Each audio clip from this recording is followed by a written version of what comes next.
உங்களுடைய ஸ்டேஜ் என்ன நடந்தாலும் ஏக்ரஸ் அவஸ்தா, பாபா பாபா பாபா, ஆடாமல் அசையாமல் பாபா நினைவு. பிரம்மா பாபாவுக்கு வராத டெஸ்ட் பேப்பர் நம்மளுக்கு வருது. அவருக்கு பயங்கரமான டெஸ்ட் பேப்பர்லாம் வரும்போது பாபா சைலண்ட் ஆயிடுவாராம். போய் தனியா போய் உட்காந்துருவார். தனியா போய் உட்காராருனால என்னவோ அர்த்தம் போய் பாபாட்ட போய் உட்காந்துருவார். அப்புறம் மீதி பாபா ஃபேஸ் பண்ணிப்பாரு. பிரச்சனை சரியாயிடும்.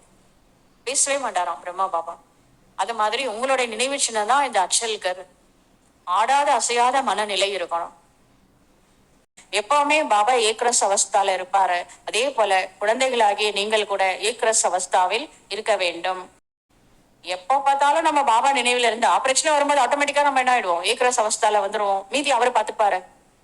பிரச்சனை வந்தாதான் பாபா நினைச்சா ஏக்ரஸ் அவஸ்தா வராது. நம்ம ஏக்ரஸ் அவஸ்தா வராம சதா பாபா நினைவு இல்லாம பிரச்சனை வரும்போதுதான் பாபா நினைச்சோம்னு வச்சுக்கோங்க, அப்ப பாபா ஞாபகம் வராது.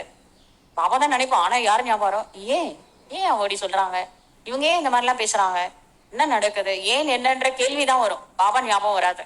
அப்ப அந்த ஏன் என்ற ஒவ்வொரு கேள்விக்கும் கொஸ்டின் மார்க். என்ன டிராமால நடக்குதோ என்னுடைய நன்மைக்காக நடக்குதுன்னு ஃபுல் ஸ்டாப் எப்ப நீங்க வைக்கிறீங்களோ அப்பதான் நீங்க ஆடாமல் அசையாமல் டிராமால இருக்கிற எல்லா காட்சியையும் சாட்சியா பார்க்கணும்.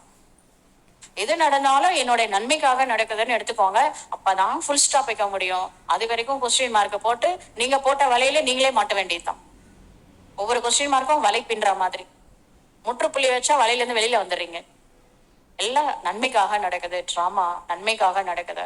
எது நடந்ததோ நன்றாகவே நடந்திருக்கு. இப்ப என்ன நடந்துட்டு இருக்கோ அதுல கண்டிப்பா என்னுடைய நன்மை இருக்கு. டிராமால இனிமே என்ன நடக்கணும்னு இருக்கோ, எதிர்காலத்தை பத்தியும் கவலைப்பட வேண்டிய அவசியம் இல்ல. இறந்த காலத்தை பத்தி துக்கப்படணும்னு அவசியம் இல்ல.